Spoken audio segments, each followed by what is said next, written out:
به نام خالق هستی، پدر پولدار، پدر بی پول. مقدمه.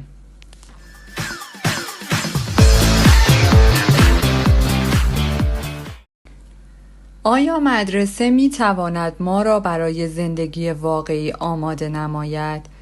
پدر و مادرم همیشه به من می گفتند سخت درس بخوان و نمرات خوب بگیر تا در آینده یک شغل خوب با مزایا و حقوق بالا پیدا کنی. مهمترین هدف آنها در زندگی فراهم کردن تحصیلات دانشگاهی برای من و خواهر بزرگترم بود تا با داشتن تحصیلات بتوانیم فرصت بیشتری برای موفقیت در زندگی داشته باشیم. عاقبت زمانی که من در سال 1976 با افتخار و نمرات بالا از دانشگاه ایالت فلوریدا در رشته حسابداری فارغ التحصیل شدم، پدر و مادرم گویی به هدفشان رسیده بودند و این بزرگترین دستاورد زندگی آنها بود. بر طبق برنامه ریزی که داشتم در یک شرکت حسابداری به نام بیگ 8 استخدام شدم، چون به دنبال یک شغل همراه با بازنشستگی در سن پایین بودم. همسر من مایکل راهی مشابه راه من را پیموده بود. ما هر دو از خانواده‌هایی سخت کوش و به نسبت متوسط با انگیزه کاری قوی بودیم. مایکل هم با افتخار و نمرات بالا فارغ التحصیل شده بود. البته او 2 بار این کار را انجام داده است. اولین بار به عنوان یک مهندس و دومین بار به عنوان یک وکیل. او به سرعت در یک شرکت حقوقی مشهور در شهر واشنگتن که در زمینه ثبت اختراع فعالیت داشت استخدام شد و آینده‌ای روشن پیش رو داشت. اگرچه ما در شغل خود موفق بودیم، ولی امور ما آنطور که انتظار داشتیم نمیچرخید. هر دوی ما بارها شغلمان را به دلایلی که فکر می‌کردیم درست هستند عوض کردیم، ولی هیچ برنامه‌ای برای مقرری حقوق بازنشستگی ما وجود نداشت. سرمایه بازنشستگی ما فقط با اندوخته‌های شخصی خودمان زیاد می‌شد. حال ما زندگی بسیار خوبی داریم و حاصل آن 3 فرزند است. در حال حاضر 2 از آنها مشغول تحصیل در کالج هستند و یکی از آنها تحصیلات خود را در دبیرستان شروع کرده است.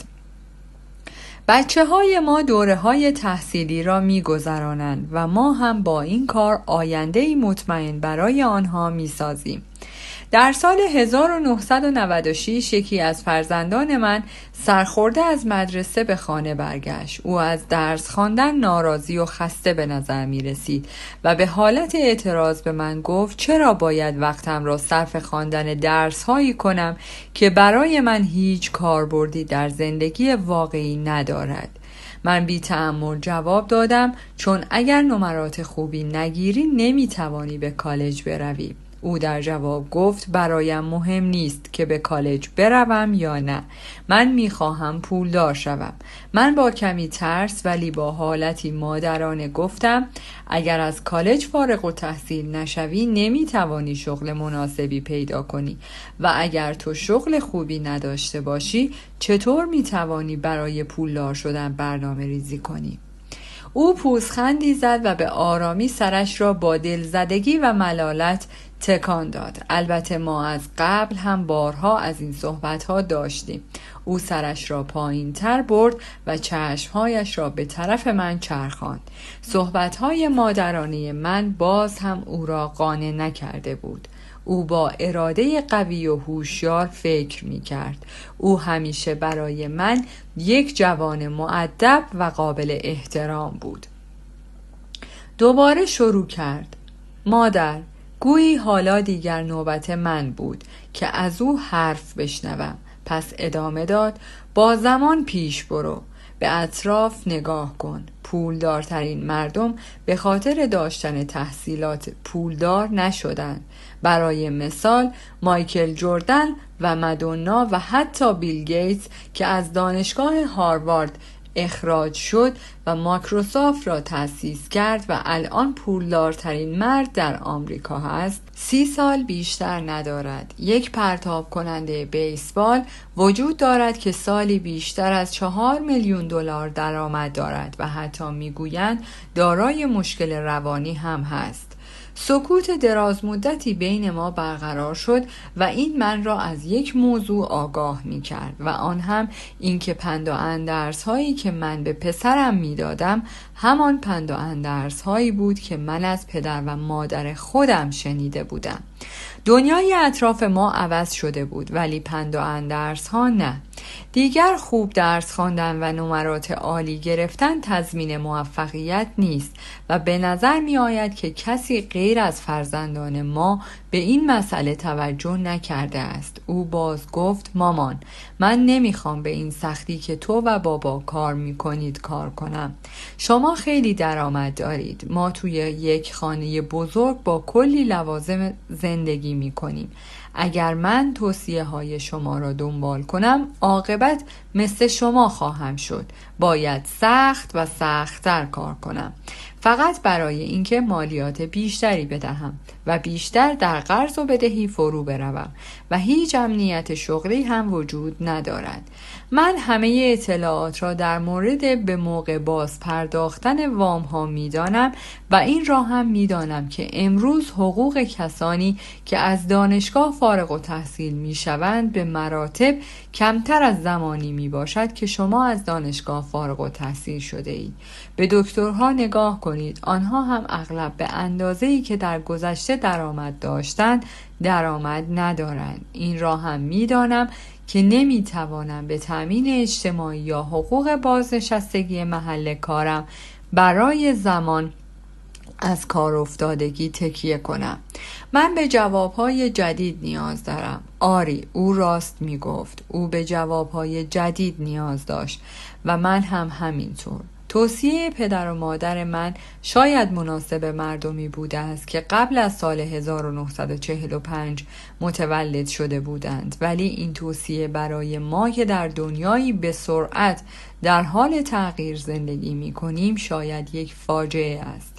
من دیگر نمی توانستم به پسرم بگویم برو به مدرسه، نمرات خوب بگیر و دنبال استخدام شدن در یک جای خوب و مطمئن باش. می دانستم که باید راه‌های جدیدی پیدا کنم تا بتوانم فرزندم را راهنمایی کنم. به عنوان یک مادر و یک حسابدار مشکلات من هم برمیگشت به همان فقدان آموزش مالی که فرزندان من هم در مدرسه از آن بی بهره بودند. بسیاری از جوانان امروزی قبل از پایان تحصیلات متوسطه دارای کارت اعتباری هستند، در حالی که هیچ اطلاعاتی در مورد پول و چگونگی سرمایه گذاری آن ندارند.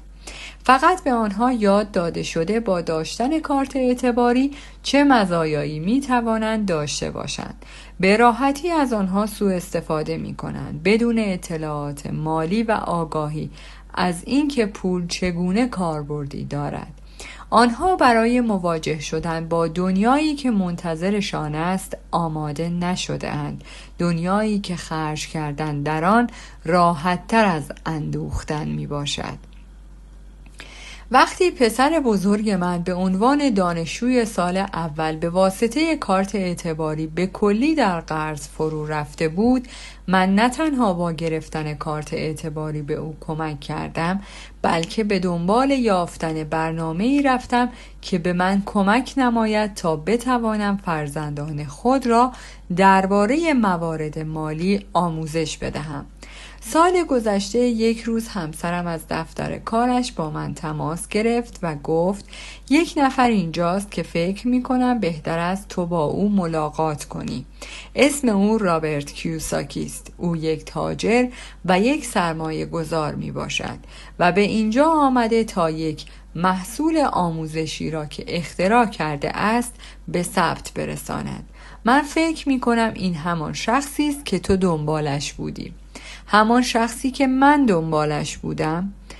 همسر من مایک به راستی تحت تاثیر کشفلو محصول آموزشی جدید رابرت کیوساکی قرار گرفته بود و قصد داشت آن را گسترش بدهد. بنابراین با او قراردادی برای آزمایش کردن اولین نمونه گذاشتیم. به دلیل اینکه آن یک بازی آموزشی بود، من به دختر 19 سالم که دانشجوی سال اول یک دانشگاه بومی بود گفتم اگر می‌خواهی تو نیز با ما بیا و آن بازی را امتحان کن و به او هم قبول کرد. در حدود 15 نفر بودیم که برای شرکت در آن آزمایش به 3 گروه تقسیم شده بودیم. مایکل درست گفته بود. این همان برنامه آموزشی بود که من به دنبال آن بودم، ولی خیلی پیچ در پیچ بود. آن بازی شبیه یک صفحه بازی مونوپولی با عکس یک موش بزرگ با لباسی آراسته در وسط آن بود. با این وجود برخلاف بازی مونوپولی 2 مسیر در آن وجود داشت، یکی داخل و یکی خارج.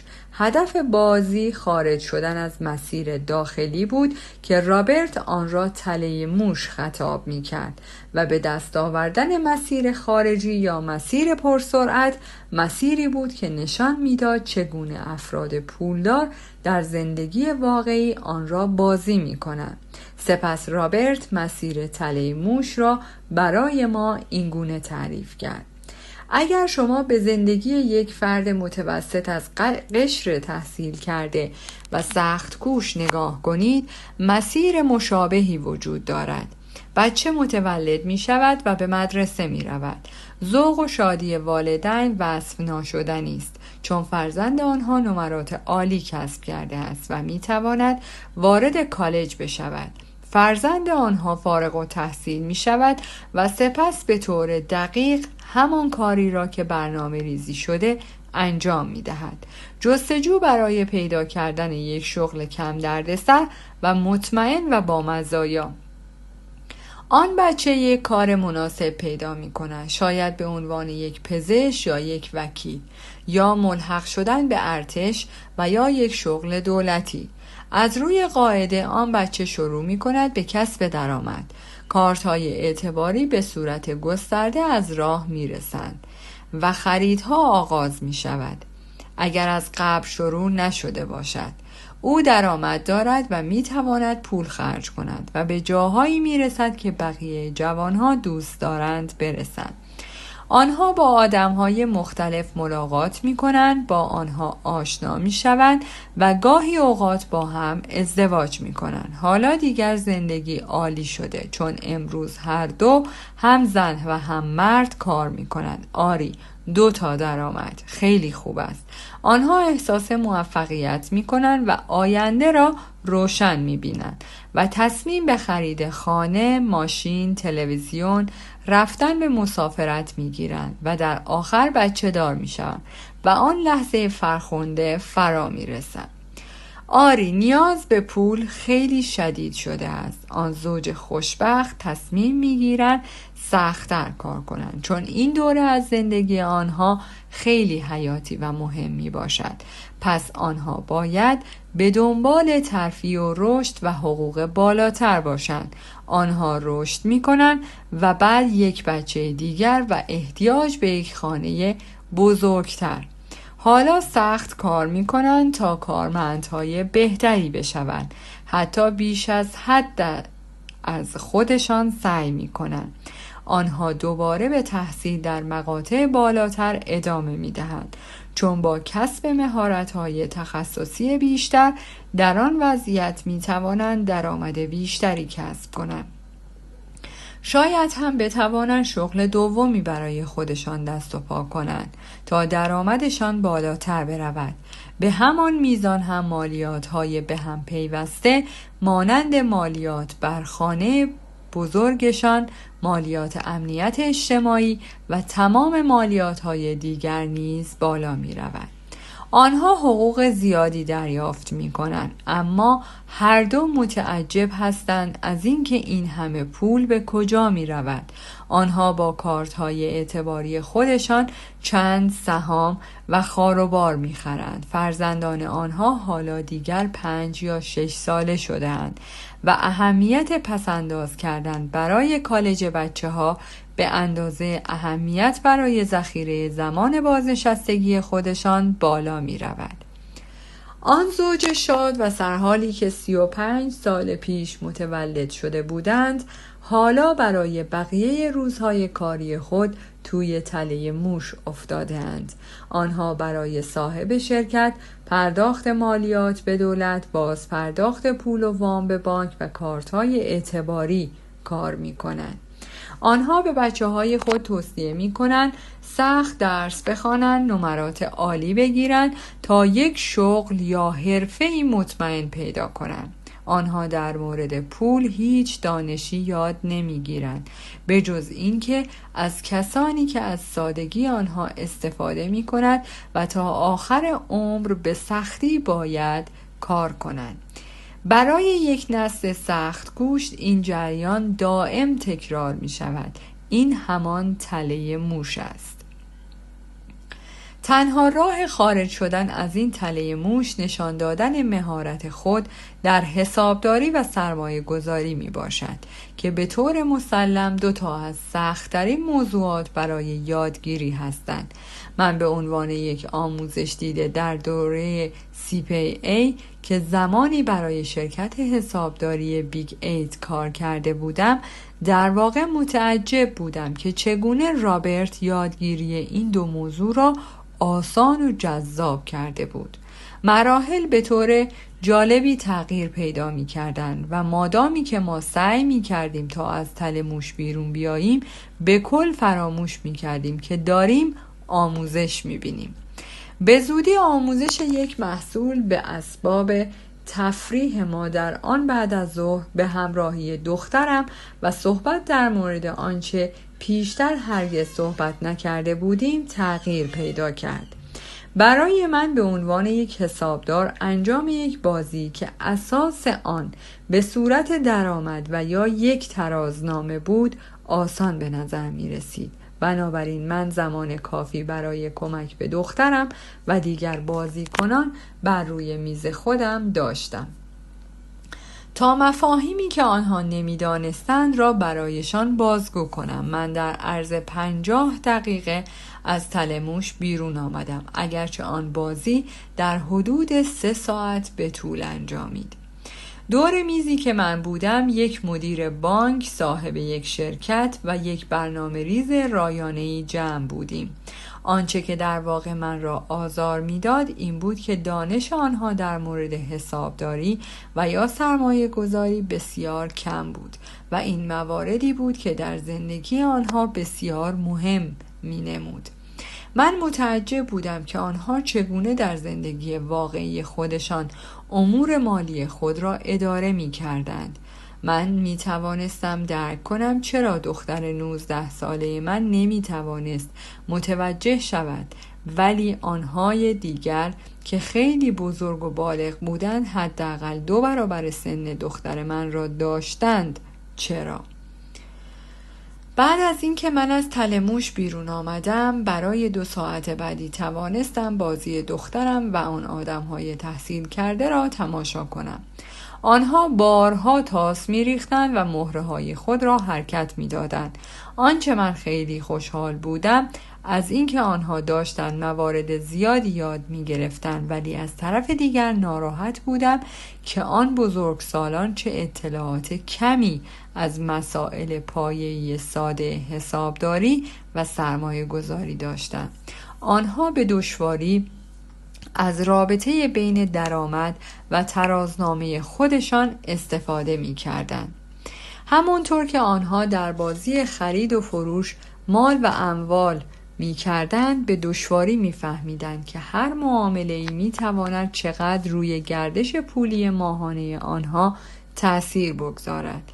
من فکر کردم که چند میلیون نفر از مردم آن بیرون دارند در زندگی واقعی خود در مشکلات مالی دست و پا میزنند، فقط به دلیل اینکه آنها هرگز این درس‌ها و موضوعها را یاد نگرفتند. به خودم گفتم جای تعجب دارد که آنها الان سرگرم بازی هستند و تمایل بر بردن بازی آنها را از این موضوع منحرف کرده است. بعد از اینکه رابرت مسابقه را به پایان داد 15 دقیقه به ما وقت داد تا در مورد بازی با یکدیگر بحث و تبادل نظر کنیم.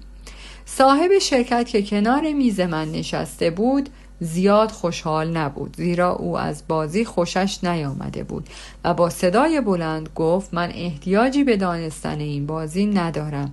می توانم حسابدار یا بانکدار وکیل استخدام کنم که این موارد را به من یادآوری کند. رابرت در جواب گفت آیا تا به حال توجه کرده ای که تعداد بسیار زیادی حسابدار وجود دارند که ثروتمند نیستند و یا مدیران بانک، وکلا و سهام بازان و دلالان املاک و غیره؟ آنها خیلی می‌دانند و بیشتر هم آدم‌های باهوشی هستند ولی بیشتر پولدار نیستند. تا زمانی که مدرسه‌های ما به مردم مواردی که پولدارها می‌دانند را یاد ندهند، ما از این قشر آدم‌ها توصیه می‌گیریم. یک روز که شما در اتوبان دارید رانندگی می کنید و سعی دارید هرچه زودتر سر کار خود حاضر شوید و توی ترافیک سنگین گیر می کنید، اگر شما به سمت راست خودتان نگاه کنید، حسابدار خودتان را می بینید که در همان ترافیک گیر کرده است.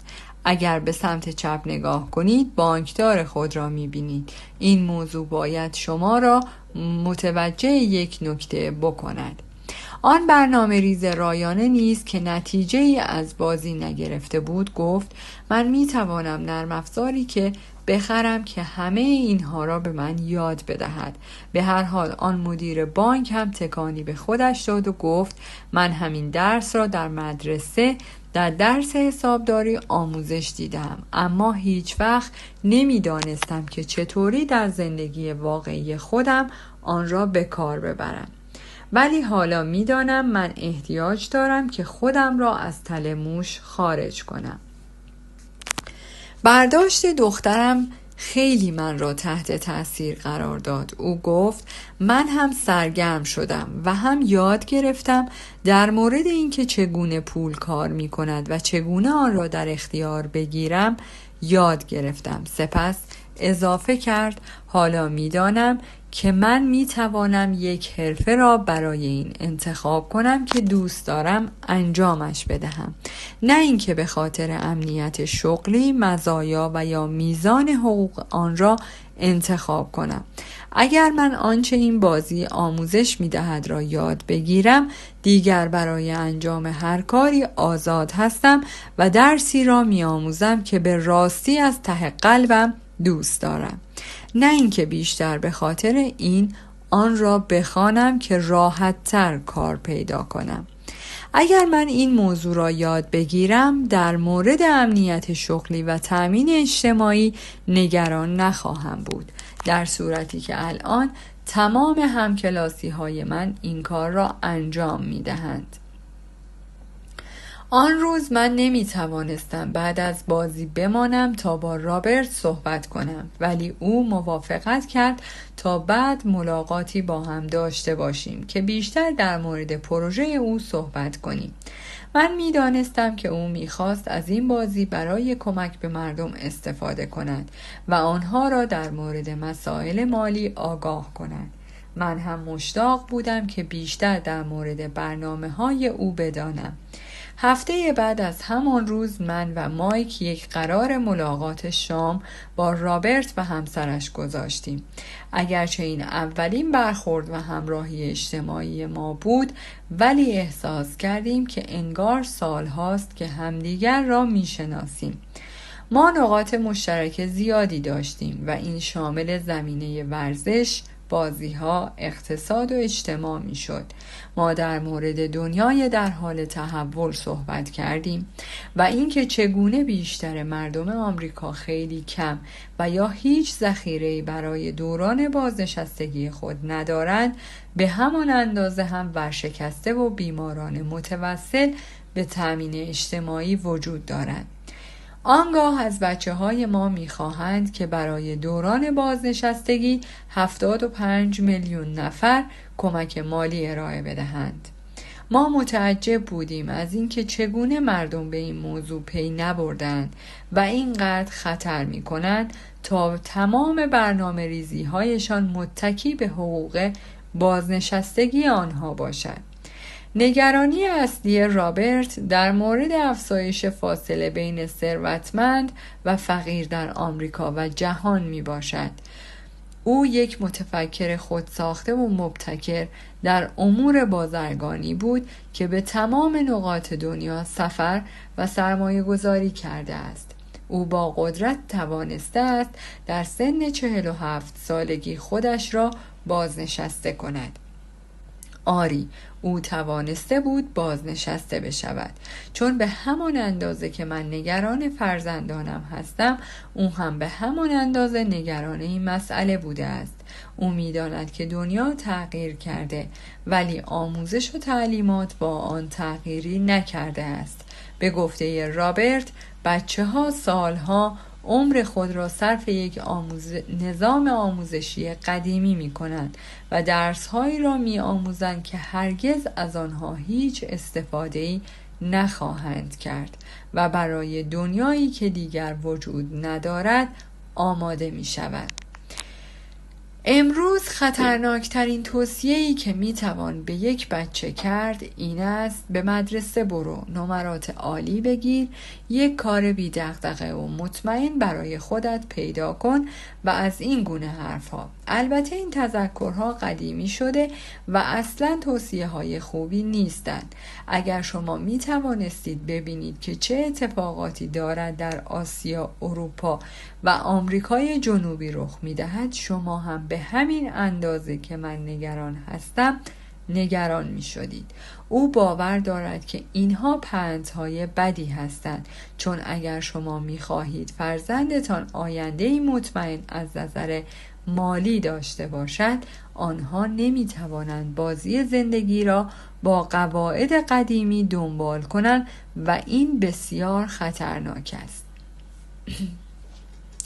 من از او سوال کردم که منظورش از قواعد قدیمی چیست. در جواب گفت آدم‌هایی مثل من از یک سری روش‌های متفاوت از قواعد شما پیروی می‌کنند و ادامه داد: چه اتفاقی پیش می‌آید وقتی یک شرکت اعلام ورشکستگی می‌کند؟ گفتم مردم از کار بیکار می‌شوند، خانواده‌ها آسیب می‌بینند و میزان بیکاری افزایش پیدا می‌کند. او گفت بله، ولی چه اتفاقی برای شرکت، به ویژه برای یک شرکت در تالار بورس سهام حادث می شود؟ گفتم قیمت سهام اغلب بالا می رود و ورشکستگی اعلام می شود و بازار هم از این پیش آمد استقبال می کند. حتی وقتی یک شرکت میزان نیروی کار خود را کم می کند یا به واسطه مجهزسازی دستگاه‌های خودکار و یا محکم کاری فشار بر روی کارگران زیاد می شود، هم همینطور است. گفت کاملا درست است و ادامه داد وقتی قیمت سهام بالا برود، آدم‌های سهامداری مثل من پولدارتر می شوند و این همان موردی است که من به آن میگویم یک سری قواعد متفاوت که در او کارمندها بازنده هستند و مالکها و سرمایه گذارها برنده. رابرت نه تنها تفاوت بین یک کارمند و کارفرما را توصیف می کرد، بلکه تفاوت بین کسی که سرنوشتش را خودش کنترل می کند و کسی که کنترل خود را به کسی دیگر واگذار می کند توصیف می کرد. گفتم ولی فهمیدن این مسئله برای بسیاری از مردم سخت است، چرا که این اتفاق می افتد و آنها فقط پیش خودشان می گویند این عادلانه نیست. او گفت به همین دلیل این به راستی غیر عقلانی است که ساده لوحانه به فرزند خود بگوییم تحصیلات خوبی داشته باش. این در اصل درست نیست که فکر کنیم تحصیل با این نظام آموزشی فرزندان ما را به واسطه مدرک فارغ التحصیلی که میگیرند آماده رو در رو شدن با دنیای واقعی می کنند. هر بچه‌ای به آموزش بیشتر احتیاج دارد. آموزشی متفاوت، البته آنها به دانستن قواعد بیشتر احتیاج دارند. یک سری قواعد متفاوت. او ادامه داد این قوانین پولی وجود دارد که ثروتمند با آن قوانین بازی می کند و نیز یک قوانین دیگر وجود دارد که بقیه و 95% جمعیت با آن بازی می کنند. آن 95% قوانین بازی را در خانه و مدرسه یاد می گیرند و به همین دلیل امروز بسیار خطرناک است که به یک بچه بگوییم سخت درس بخوان و به دنبال کار بگرد. یک بچه امروزی به آموزش‌های جدید و بروز احتیاج دارد، در حالی که نظام جاری نمی‌تواند این اطلاعات را منتقل کند. برای من اهمیتی ندارد که در هر کلاس چند دستگاه رایانه وجود دارد یا مدارس چقدر پول خرج می‌کنند، چون این نظام آموزشی چگونه می‌تواند موضوعاتی را آموزش دهد که هیچ چیزی از آن نمی‌داند. بنابراین والدین چه اطلاعاتی می‌توانند به فرزندان خود یاد بدهند که مدرسه نمی‌تواند؟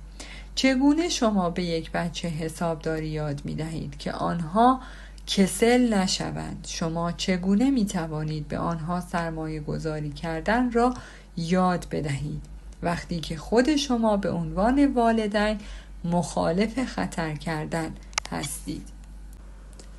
به جای اینکه ساده لوحانه به فرزندان بیاموزیم که زندگی را با احتیاط بازی کنند، بهتر است که به آنها آموزش بدهیم که زندگی را هوشمندانه بازی کنند.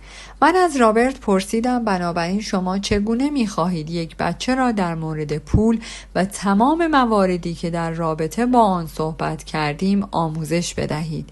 چگونه می‌توانیم آن را برای والدین آسان کنیم، به خصوص زمانی که آنها خودشان هم نمی‌توانند این موضوعها را متوجه بشوند؟ جواب داد من یک کتاب در مورد این موضوع نوشتم. گفتم اون کجاست؟ گفت توی رایانه‌ام. یعنی سال هاست که همین طوری به صورت نوشته های پراکنده توی رایانه آن را ضبط کردم و به صورت پراکنده به آن مطالبی نیز اضافه می کنم، ولی هرگز آن را به صورت یک پارچه در نیاوردم. البته یک کتاب دیگر هم داشتم که پرفروشترین کتاب شد. این را بعد از او شروع به نوشتن کردم، ولی هنوز این کتاب جدید را تمام نکردم و هنوز به صورت نوشته های جدا از هم است.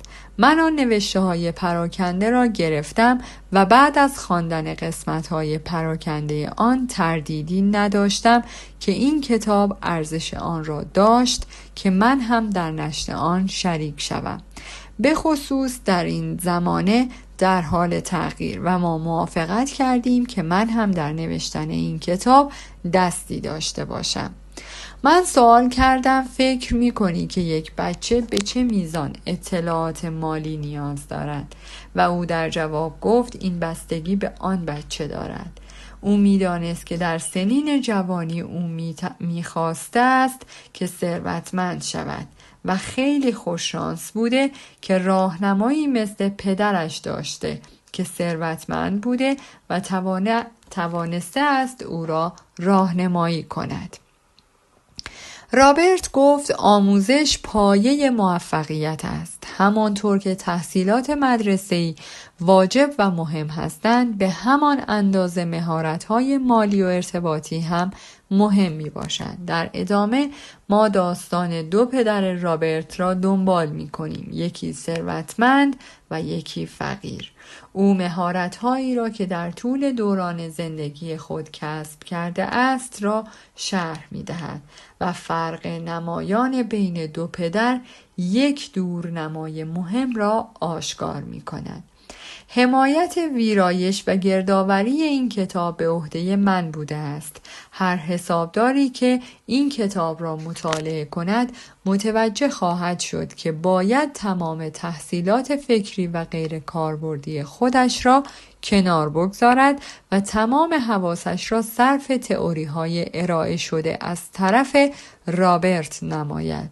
اگرچه بسیاری از این تئوری‌ها خیلی از اصول کلی و پایه‌ای مورد قبول واقع شده، حسابداری را نقض می‌کند، ولی به صورت عملی نشان داده که راهی درست برای تجزیه و تحلیل سرمایه گذاری‌ها برای سرمایه گذاری کردن است.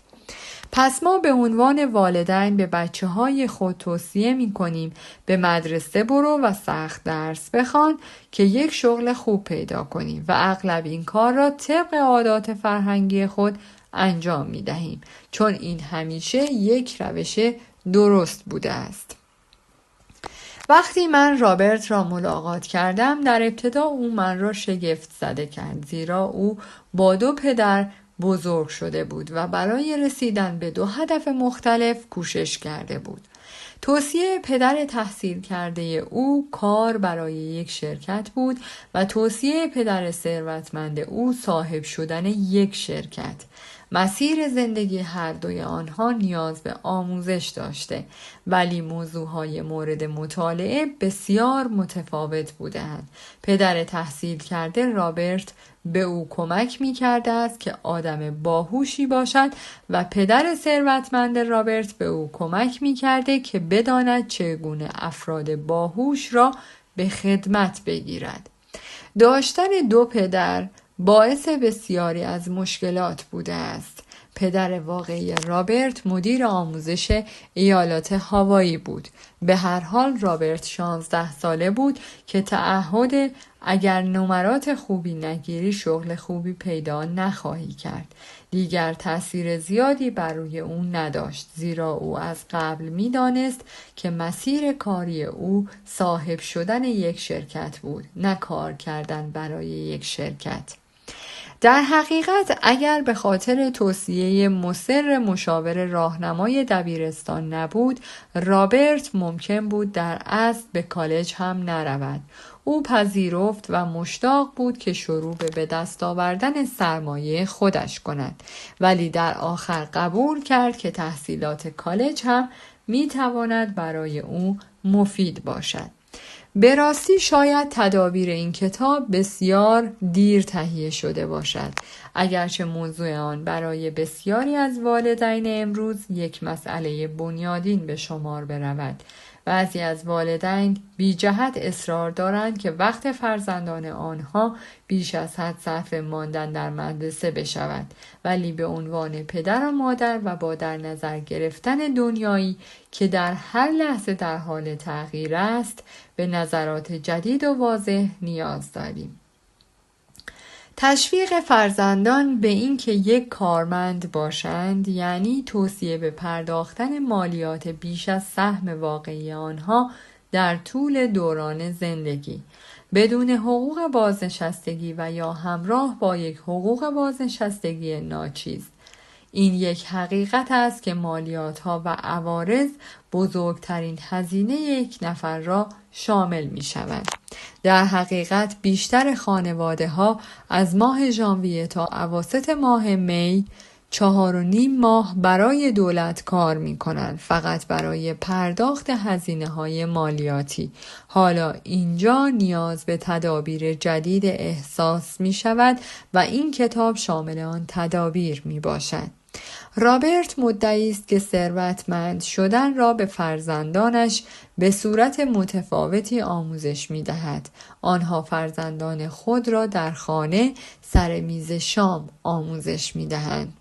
این تدابیر شاید تدابیری نباشد که شما برای مورد بحث قرار دادن آنها با فرزندانتان انتخاب می کنید، ولی حداقل از اینکه به آنها نگاهی می اندازید از شما متشکریم. و به شما توصیه می کنم که به جستجوی خودتان ادامه بدهید. به نظر من به عنوان یک مادر و یک حسابدار طرح نمرات خوب بگیر و دنبال یک کار مناسب باش. دیگر طرحی قدیمی شده است. فرزندان ما به توصیه‌هایی با سطح بالاتر و بروزتری احتیاج دارند. ما به طرح‌ها و آموزش‌های جدید احتیاج داریم. شاید به جای اینکه به فرزندان خود بگوییم که سعی کنند تا کارمندان خوبی باشند، بهتر باشد که بگوییم کوشش کنند تا صاحب سرمایه شرکت خودشان شوند. من به عنوان یک مادر امیدوارم که این کتاب بتواند به والدین کمک کند. رابرت امیدوار است که بتواند مردم را آگاه کند که هر کسی قادر است خوشبختی را به دست بیاورد. فقط اگر بخواهد. اگر امروز شما مستخدم، سرایدار، باغبان و یا بیکار هستید، این توانایی را دارید که خودتان را آموزش بدهید و حتی می توانید آنهایی را که دوستشان دارید و می خواهید از نظر مالی حمایت کنید را نیز آموزش بدهید. فراموش نکنید که ذکاوت مالی یک فرایند فکری است که ما از آن طریق مشکلات مالی خود را حل می کنیم. امروزه ما با دنیا و فناوری در حال تغییر روبرو هستیم و این دگرگونی بیشتر از آن موردی که ما در گذشته با آن مواجه بوده ایم هیچ کس گویی بلوری ندارد، اما این یک اصل مسلم است که تغییرات جلوتر از ما حرکت می کنند و فراتر از آنی هستند که ما فکر می کنیم. چه کسی می داند که آینده با خودش چه می آورد؟ اما هر اتفاقی که پیش آید ما دو انتخاب داریم: یا محتاطانه زندگی کنیم و یا با آماده کردن آموزش دیدن و بیدار کردن نبوغ مالی خود و فرزندانمان هوشمندانه زندگی کنیم. شارون لچر. در پایان از شما دوستان عزیزم می‌خواهم برای حمایت بیشتر ما کانال ما را به دوستان خود معرفی کنید. برای انرژی بیشتر ما رو لایک کنید و برای ادامه پرقدرت‌تر سابسکرایب. تا درودی دیگر، درود و 200 بدرود.